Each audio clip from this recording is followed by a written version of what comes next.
ساری بچہ بچہ قوم جانتی ہے کہ NR2 جنرل باجوہ نے دیا ہے، NR01 مشرف نے دیا ہے. کہ یہ جو ساری سازش ہوئی تھی اس میں ہم کسی اور کو نہ کہیں، ایک آدمی کے فیصلہ کرتا ہے، وہ تھا آرمی چیف اس وقت کے جنرل باجوہ. انہوں نے یہ فیصلہ کیا ہمیں ہٹانے کا. کیا وجہ تھی اس کے پیچھے؟ کیا یہ سمجھتے تھے کہ واقعی شہباز شریف اور یہ اسحاق ڈار کوئی بڑے جینیسز ہیں جو آ کے ملک کو ہمارے سے بہتر چلا لیں گے؟ کیا وجہ تھی کہ انہوں نے ایک سٹنگ گورنمنٹ کو گرا دیا؟ ہمارے لوگوں کو آ کے وہ جس طرح ابھی مصطفیٰ کوکر نے بتایا کہ بیپ کے ممبرز اور MQM کے ممبرز اور شہزان بگٹی سب کو پتا تھا کہ یہ تو جدھر حکم ملے گا ان کو اسٹیبلشمنٹ سے انہوں نے ادھر جانا ہے، تو ان کو ادھر جا کے بھیج دیا کہ جناب آپ جا کے ادھر چلے جائیں، اور گورنمنٹ گر گئی. تو میرا اب اگلا سوال یہ ہے، جب گورنمنٹ گر گئی اور پھر ان کو یہ چیز کا علم ہوا کہ عوام ہمارے ساتھ آ کے کھڑی ہو گئی، 10 اپریل کو پبلک سڑکوں کے اوپر نکلائی، لوگوں نے ان چوروں کو ریجیکٹ کر دیا، بلکہ ہماری مقبولیت بڑھنی شروع ہو گئی اس لیے کہ لوگ ان کی جب شکلیں لوگوں نے دیکھی، پھر سے مسلط کیا گیا ان کو عوام کے اوپر، تو لوگ ہمارے ساتھ اور جڑنا شروع ہو گئے، بڑے بڑے جلسے شروع ہو گئے. اس کے بعد الیکشن جب کروائے گئے تو الیکشن کے ریزلٹس میں اس کے باوجود کہ پوری کوشش کی گئی اسٹیٹ مشینری اس کو ان کو جتانے کے لیے، اس کے باوجود ہار گئے. قوم نے اپنا ورڈکٹ دے دیا، دوسرا الیکشن ہوا اس میں بھی ہار گئے.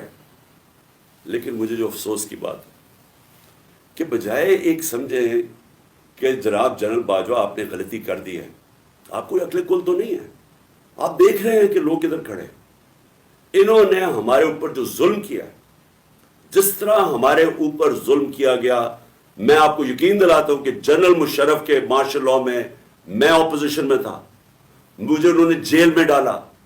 میں نے کہیں اس طرح کا ظلم نہیں دیکھا جنرل مشرف کے دور پہ جو یہ جنرل باجوہ نے ہمارے پہ کروایا.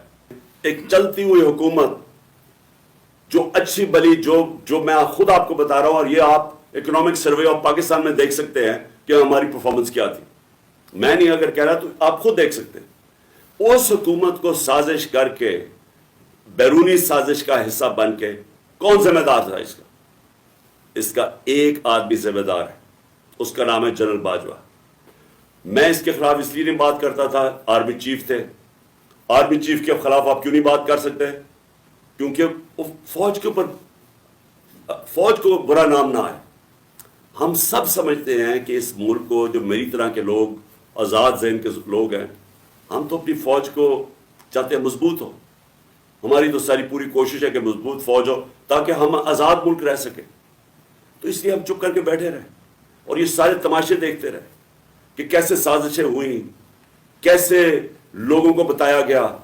جب میں گورنمنٹ میں تھا، میں جنرل باجوہ کو کہتا رہا کہ یہ 30 سال سے چوری کر رہے ہیں، ان کے اوپر کرپشن کیسز ہیں، نیب آپ کے نیچے ہے، آپ نیب کنٹرول کرتے ہیں، میرے نیچے ہی نہیں ہے، کیوں نہیں ان کے کیسز آگے بڑھاتے؟ پہلے تو ہمیں سارا وقت یہ بتاتے رہے کہ فکر نہ کریں سر، ہو رہا ہے سب کچھ، سر ابھی کچھ ہو رہا ہے. پہلے تو ہمیں یہ بتاتے رہے.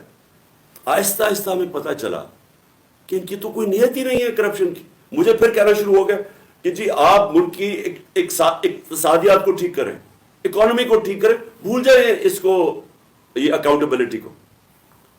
کبھی کوئی مہذب معاشرہ یہ اجازت دیتا ہے کہ بڑے بڑے لوگ جو اربوں روپے کی چوری کریں، آپ کہ ان کو بھول جائیں، ان کو NRO دے دیں، اور آپ چھوٹے چھوٹے چوروں کو پکڑنا شروع کریں اور سمجھیں کہ آپ کا ملک ترقی کر سکتا ہے؟ کیونکہ کوئی معاشرہ بھی کامیاب نہیں ہو سکتا جب تک رول آف لا نہیں ہوتا، جب تک انصاف نہیں ہوتا. اس سارے ملک کا ایک جنرل مشرف نے نقصان کرایا تھا NR01 کا. اس ملک نے بھاری قیمت ادا کی اس کی، 4 گنا زیادہ ہمارا قرضہ چڑھایا انہوں نے 10 سالوں میں لوٹ مار کر کے. اب پھر جب ان کے اوپر کیسز تھے، 1100 ارب روپے کے کیسز ہیں، وہ انہوں نے پھر ان کو NR2 دلوا دیا. تو کون تھا اس کا ذمہ دار؟ کس نے یہ کیا تھا؟ جنرل باجوہ نے کیا تھا، اور اعظم سواتی سے جو کیا گیا. اور قصور اس کا یہ کہ وہ کہہ رہے کہ NR2 جنرل باجوہ نے دیا ہے. ساری بچہ بچہ قوم جانتی ہے کہ NR2 جنرل باجوہ نے دیا ہے، NR01 مشرف نے دیا ہے، سب کو پتا ہے. اس کے اوپر اتنی سزا ایک سینیٹر کو، اگر آپ نے نہیں دیا NR2 تو جا کے پبلک کو بتائیں نہیں دیا آپ نے، سارے لوگوں کو بتائیں آپ کے کس طرح آپ نے لوگوں کو بچایا. ہم بتائیں گے کیسے بچایا آپ نے. میں ایز پرائم منسٹر بتاؤں گا کہ کیسے کیسے آپ نے احتساب ہونے نہیں دیا. آپ نے وہ جب فیٹف کی لیجسلیشن تھی تو وہ خود کہہ رہے ہیں ہمیں وہ اپوزیشن والے کہ یہ تو جناب یہ بیٹھ کے انہوں نے آپ کی آشیرواد ملی تھی، اس کے بعد آپ نے وہ این آر او کے یہ جو امینڈمنٹ تھی نیب کی جو اب ہو گئی، یہ تو تب ہونے کے چکر پہ تھے، تب ہم کھڑے تھے اور میں تب سے کہتا گیا کہ یہ ملک ترقی نہیں کر سکتا جب تک اس ملک میں رول آف لا نہیں ہے۔ کوئی دنیا میں ملک آج تک ترقی نہیں کیا جس کے طاقتور ڈاکو ان کو آپ چھوٹ دے دیں اور صرف کمزور لوگوں کو پکڑے، کوئی ملک ترقی نہیں کر سکتا۔ اور میں نے آپ کے کانوں سے، جنرل باجوہ کے کانوں سے سنا کہ یہ کرپٹ ہے، اب آپ نے فیصلہ کیا کہ یہ ٹھیک ہو گئے اور آپ نے فیصلہ کیا کہ جناب یہ آپ ملک کو ٹھیک کریں گے، تو کیا ہم وہ کیڑے مکوڑے ہیں کہ جدھر آپ بھیڑ بکریوں کو دھکیلیں گے ہم ادھر چلے جائیں گے؟ یعنی ہم انسان ہیں یا ہم جانور ہیں کہ جو آپ کا فیصلہ ہو بند کمروں کے اندر ہم اسی کے اوپر چل پڑیں؟